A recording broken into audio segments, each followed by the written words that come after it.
Diesel rattled and rolled along the rails. The flatbeds of Joby logs jittered and juddered. Diesel was happy. Diesels are no good, the steamies always say. But I'll show them they're wrong by the end of the day.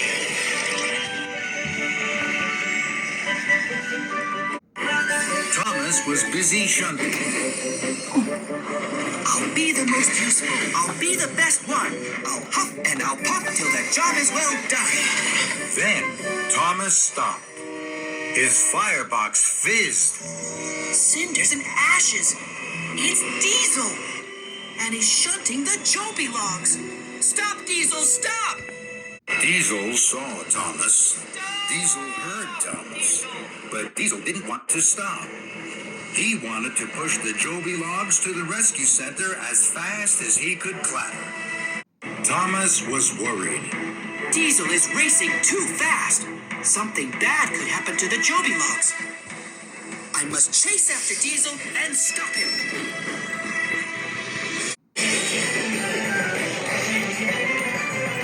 Thomas could see Diesel ahead on the tracks. His pistons pounded and pumped. His firebox flared and his boiler bubbled. Stop, Diesel! Stop!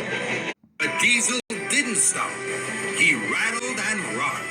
He wheezed and he whirred faster and faster. Thomas puffed his hardest.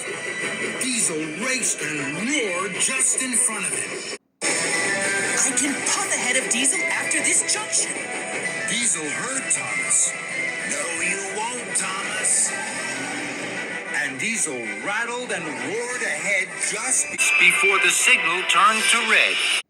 But Thomas had to stop. Sparks flew and his funnel flared. I'll never catch Diesel now. Diesel pushed, panted up the hill. Thomas puffed and shoved far behind. I'm almost there. Soon they'll all know that steamies are the ones who puff too slow. And there was trouble. The track wasn't finished. Diesel slipped and he skidded. Stop, Diesel, stop! But Diesel didn't stop. He jumped and he bumped faster and faster to the top of the hill. And then down, down, down to the cliffs and the sea below. Now Diesel wanted to stop, but couldn't. The heavy flatbeds were pulling him to the edge of the cliff. Diesel wasn't smiling now. Help! Help! But no one could help Diesel. Crash! One flatbed cracked its cover. The Joby wood tumbled and rumbled into the sea below. Oh, me! Oh, my! Oh, help! Then, the next flatbed of Joby logs crashed and smashed into the water. Diesel was now one flatbed away from the edge of the cliff. And then, the last coupling snapped. The last flatbed of Joby wood sank from sight below the waves. Oh, no! Now, Diesel was half on and half off the edge of the cliff. His front wheels wobbled and wiggled in the air. His back wheels were grating and grinding to stay on the track. Thomas screeched to a stop. He was scared. Diesel! What can I do?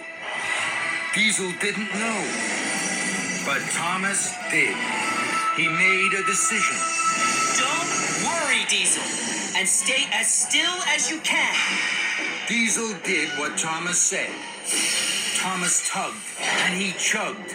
Then, wheel turn by wheel turn, puff by puff, Thomas pulled Diesel back from the edge and to safety. You're safe, Diesel! Hooray! Thomas had saved Diesel. Thank you, Thomas. Thank you. Later that evening, the engines listened with wonder to Thomas's story. The logs are lost. I feel badly.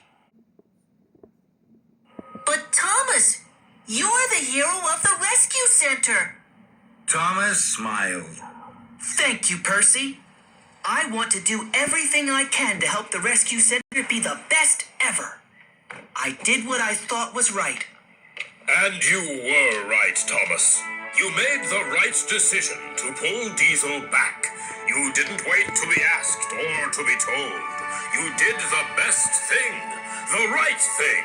And that makes you the most really useful engine. The other engines hooted and tooted. Thomas was the most really useful engine. Diesel lost the Joby Wood. That is very bad, and I am very cross. The search and rescue center will be delayed.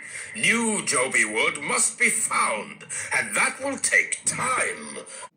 But you, Thomas, have a special reward. You will visit the search and rescue center on the mainland.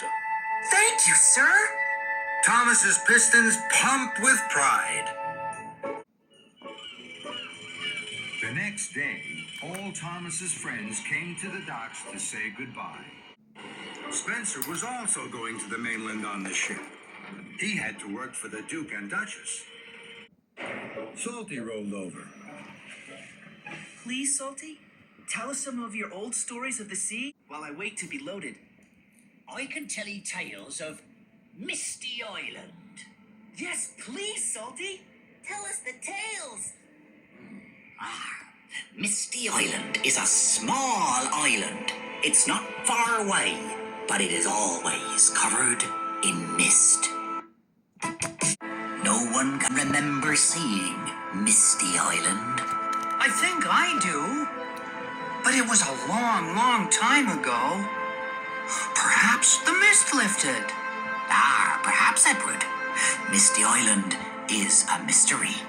Some say there are strange engines that live there.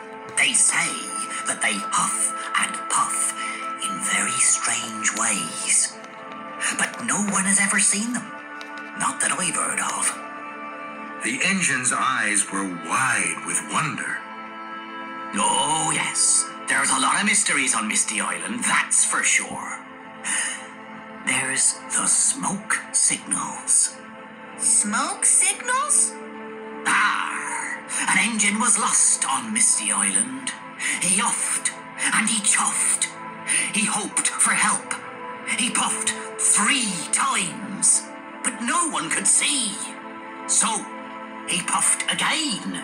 1, 2, 3. And as the mist lifted, he was saved. The engines were hushed. Their axles were tingling. If I was lost, Percy, I'd puff 3 times too. 1 for luck, 1 for me, and 1 for you. And I'd come to save you. Diesel has come to say goodbye and good luck, Thomas. Goodbye, Thomas. And Good luck, Thomas. back to work, Diesel. No delay.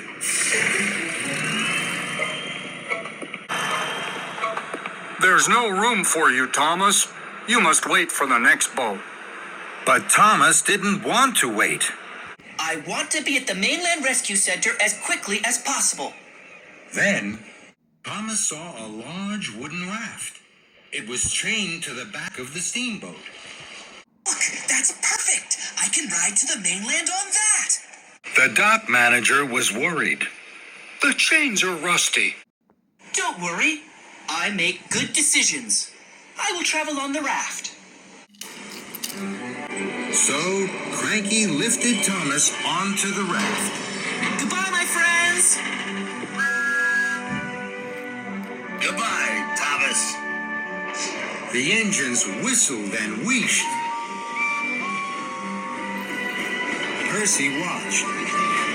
He was worried. Are you sure you're safe on the raft?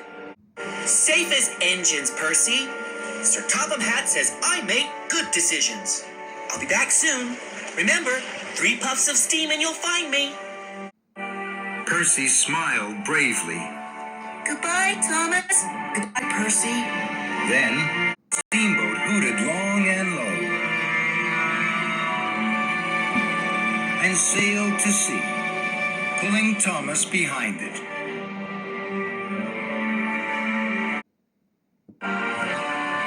Thomas was far out to sea. Darkness fell, and so did the mist. Thomas couldn't see anything, but he could hear something. It was a creak, and a crunch, and then a crack, and a splash. Thomas was scared. Fizzling fireboxes! The chain to the steamboat has snapped! Help! Thomas whistled and wheezed, but no one could hear him. The steamboat steamed away. Thomas was left on his raft. The waves tossed and turned and tossed until Thomas fell fast asleep.